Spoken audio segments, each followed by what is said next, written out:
Alright, welcome back to my YouTube channel. I'm Mandy's Vlog.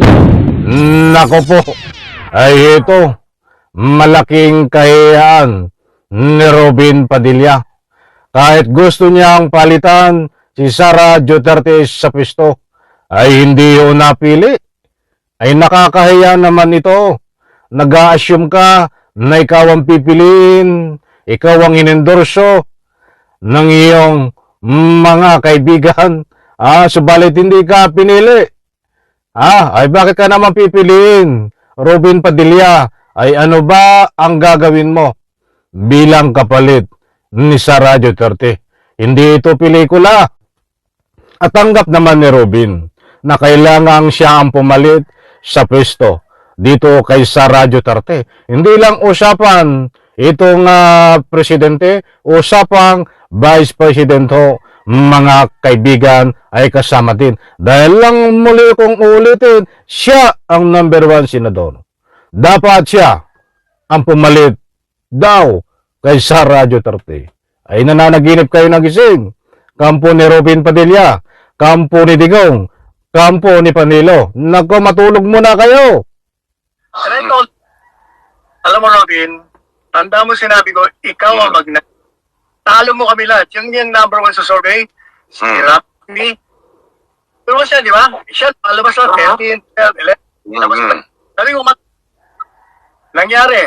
Di ba? Nangyari. Ako lang nagsabi nun. Walang naniniwala na mananalo. Oo. Pero was, Kinalala ko yun.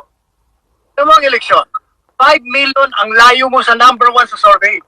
Kasi, may sentido kumon ka. Number 2, humble kang tao. Number 3, hindi ka corrupt. Kaya, love ka.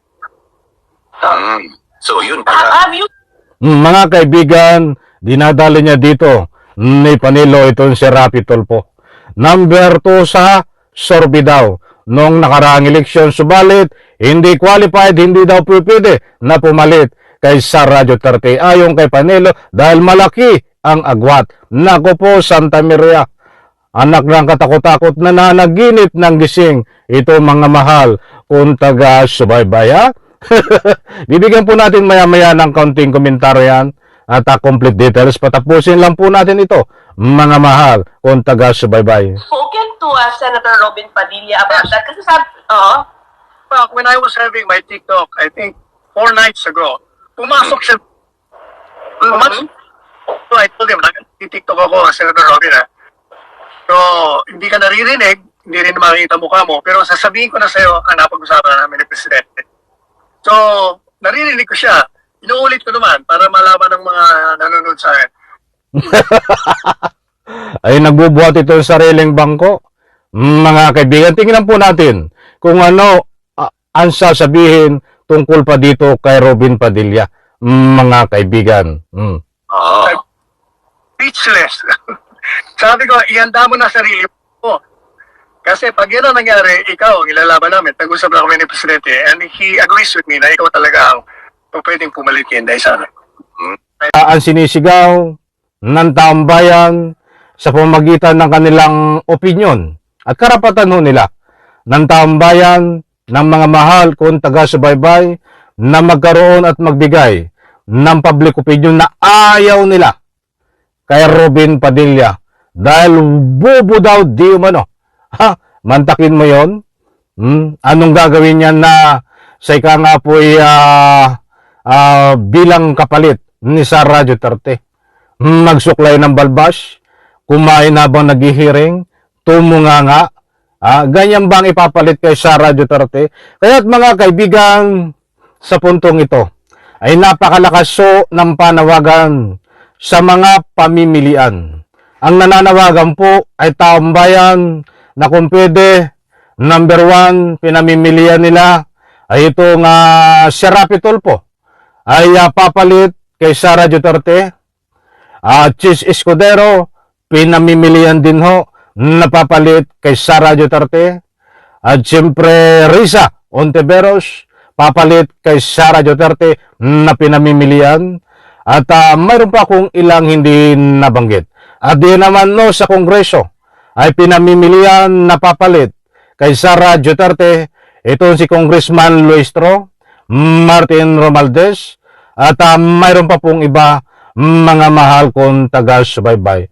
But never akong nabanggit itong pangalang Robin Padilla na kailangan pumalit kay Sara Duterte.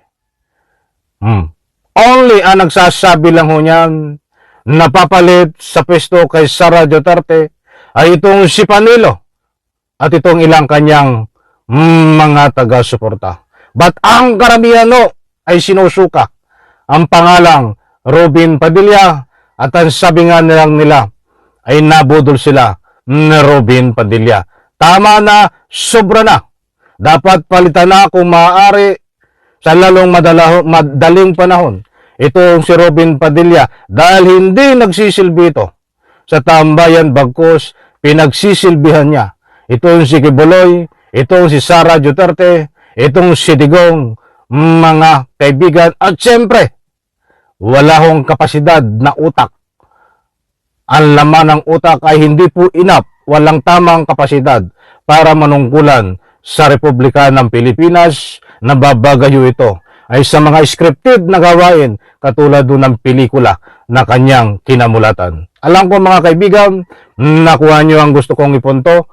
Ang sinasabi ko po na napili na itong si Rapi Tulfo at ilang pang mga nabanggit kong mga pangalan napapalit kay Sara Duterte, yan po ay nagbase tayo sa mga sigaw ng tambayan.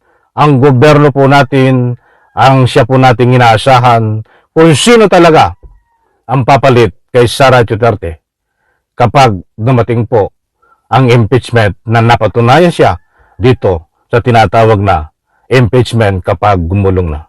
Muli po maraming salamat, pagpalain po tayo lahat. Sabay-sabay po nating i-like ang video na ito.